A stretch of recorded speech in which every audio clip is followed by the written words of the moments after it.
Well, let's start that first conversation into the commodities space with Longida 4, analyst with financial derivatives company, joining us for the second time this week. Good morning, Longi. Good to have you. Good morning. Good to be here as well. So, coming from that oil prices and the happenings there, what's going on with the U.S. Reserves inventories? What's going on there?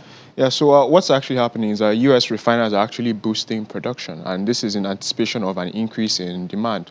So I believe we're rapidly approaching the U.S. Memorial Day weekend, when a lot of travel usually happens in the U.S., and there are actually projections that this year's Memorial Day weekend will actually be the busiest in the past 2 years. So that's really pushing up. Why? What's responsible for that? It's a combination of different things. So work back in restrictions.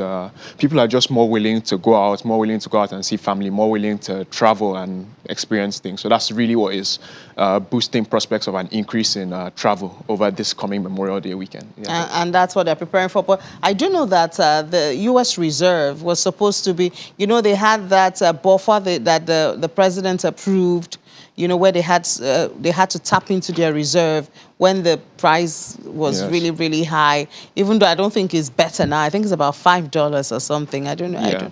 Yeah. So have they been able to replace from the reserve? Well, that's actually what's happening. So the reserves are actually currently accreting. So like we said, the refiners are boosting production, and this is really, this is actually partly being siphoned back into the reserves to build up stockpiles again. So we are currently seeing stockpiles rising in the US. So, yeah. And then European Union still has to convince Hungary on that embargo. How easy, or what can they offer them? I know that other countries are looking at alternative energy, hydrogen. What can they give Hungary to convince them, to agree to this embargo? Well, so looking at it from Hungary's point of view, and Hungary does actually have a point. So the EU is not at the point where they are fully able to say no to Russian crude, Russian gas, and if they did institute a full-on embargo, this would push oil prices even higher than we are currently seeing, and we know that they are currently at record highs. So that's where Hungary is really coming from. So Hungary's point of view is mostly at the point of, we're not at the point where we can fully impose a full-on embargo on Russia, because this would affect us. Hungary is one of the most dependent nations on Russian oil, along with other nations such as Germany and so on like that. So that's where Hungary is really. But Germany is one of the biggest dependent. I think about 40% of their gas comes from Russia, and they have agreed to this. What's their plan? I do know that they had this emergency plan, a commission that they started, this setup. I think they're on the first stage now or so. But what's actually their plan? Because there was also the analysis that if they cut off from Russian gas, they're likely to go into sharp recession. Yeah, there is that. But I think what Germany is currently banking on is the flow of gas from the from the west to the east. So typically what has happened over the years is gas has been flowing from east to west, so from Germany to the likes of Britain and so on. But now that the whole situation in Russia is happening, so we're seeing more oil cargoes landing in Britain and then flowing from west to east. But so what this is sort of creating is you have a sort of an oversupply of gas in areas such as Britain, and then an undersupply in key demand areas such as Germany. And to really affect this, or to really have this play out well, you need to build a whole new bunch of infrastructure that would really facilitate the movement of gas, or flow of gas from the east to the west, because most of the infrastructure that's currently in place is set up for flowing from west to east. So that is really where things are. So there are plans that, okay, this would possibly boost more investment in terms of the development of infrastructure that might reduce these bottlenecks. But these are all long-term things, nothing really that can just happen immediately. Well, it looks like the war is long-term. Unfortunately, we do not. I know they are having they say they will restart diplomatic talks, but I don't think they've started it. So that doesn't give us a lot of hope. And this also shines the light on Africa, because I do know that a lot of European countries are looking to. I think Zimbabwe got a visit over the weekend. Zimbabwe, Angola, so many countries. And I think Yes. another thing that is key to mention in the aspect of this demand issues is the fact that winter is coming. We're rapidly approaching winter, and what this will cause is that we will see more Asian countries start to compete for gas and oil cargoes with the EU, and this will push prices up even more Yeah, as but we winter still have comes. Yeah. China and India still doing Russian Still gas doing Russian gas, exactly, and they are now getting it at a at a very discounted discounted rate. rate. Yeah, Yes. so it's a very mixed bag, to be honest with you, as Yeah, things are I, right now. I, I know I read somewhere, I think it was yesterday or 2 days ago, that the NNPC Limited, is working with another company to bring about some investment into the gas infrastructure of Nigeria. I mean, I do know it's a long-term thing, but at least it will really give a little bit of comfort if at least something is being done. Done. So we Yeah. know, maybe in a decade, in 5 years, something could happen and we might have revenue from that area. Yeah, definitely. The prospects of that, I mean, these are things that the NPC has been looking into for a while now in terms of boosting domestic gas production and so on. And yeah, there has been interest from foreign investors, but then due to all sorts of manners of issues, operational issues, managerial issues, and so on, these projects typically end up breaking down.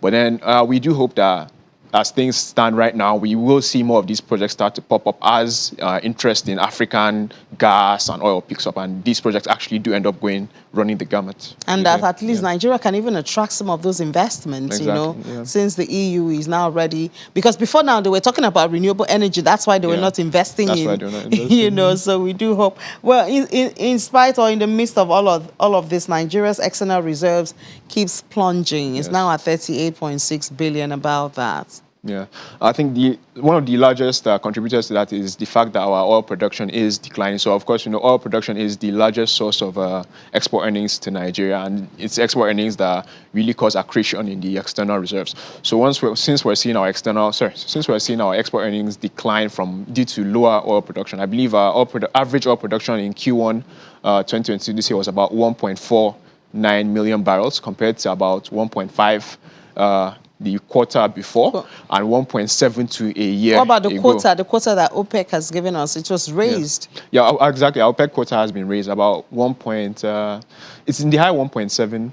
1.73, yeah. 1.73 thereabouts. Yeah. So our quota has been raised, but then we are not currently at the level where we are able to meet this product. We're currently producing significantly below. It doesn't production look levels, like yeah. there are new actions or actionable plans about dealing with the issue of vandalism and thefts. Maybe we're the ones missing it.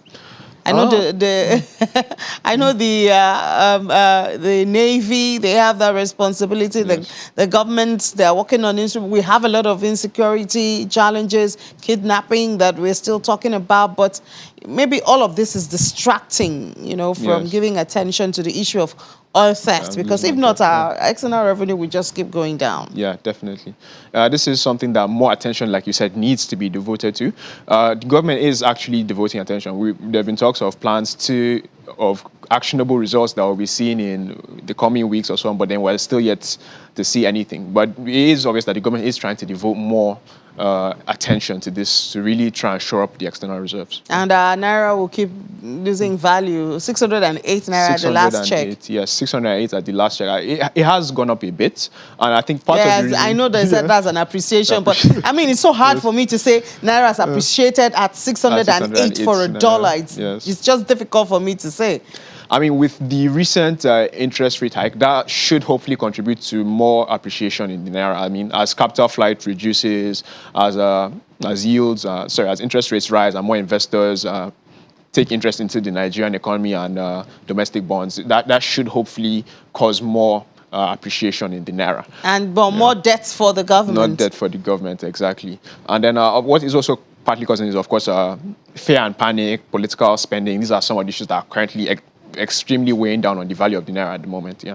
Yeah, so because I've been asking if this hike in the MPR can actually deal with inflation when we know that this is like the peak of political activities and politicians are just throwing money into the economy, from everywhere. You know what I'm saying? From different sectors, from every area, politicians are busy. You're trying to make people happy and stuff like that. So I mean, that's another level of inflation Another we're level talking of inflation. about. And it's not just from that angle, it's also from the angle of international prices, international commodity prices are at all-time high. So the inflation we're seeing is mainly cost push.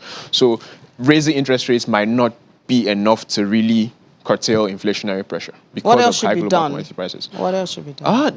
The most surefire way would be to boost domestic production of these commodities, try and boost domestic production of wheat, domestic production of corn, key staple commodities that Nigerians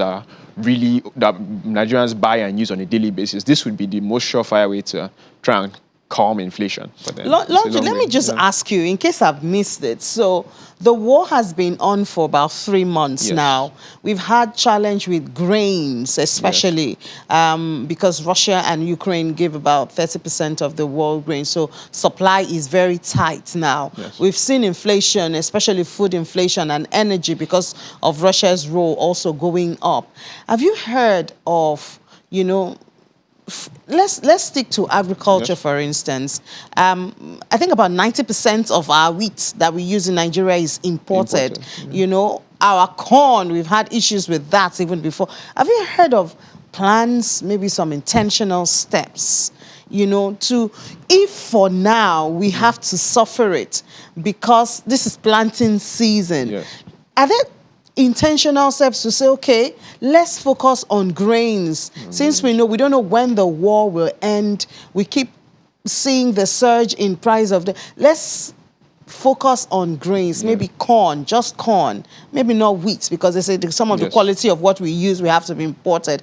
Maybe just corn. Let's focus on maize and say by the end of the year, by early next year, when it's time to harvest, we're going to have, is there a plan like that? I must have missed. So I can't speak specifically to grains and corn, but then there are intentional efforts to boost non-oil production, non-oil exports, and in turn the production of non-oil materials. So we do know of the RTX 200 plan from the CBN, and the CBN has also been instituting a lot of agricultural reforms, giving out loans to farmers, a lot of agricultural programs really aimed at boosting domestic production in Nigeria. The AFDB as well is also really trying to make a considered effort to really prevent the impending food crisis that Africa seems to be drawing closer and closer to every day. So there is a lot of efforts to boost domestic production. Yeah, we did hear the AFDB say $30 million will be for Nigeria specifically, and we should be expecting things like seedlings. And I do hope actually that the government will cash in on that and be intentional and, you know, focus it. Let's do something. We can't go hungry. Yes, definitely. All right. So what else is happening in the commodities space domestic? One of the major things right now is that India has decided to institute a cap on its sugar exports, and this is really going to affect Nigeria. Nigeria is a heavy importer of sugar.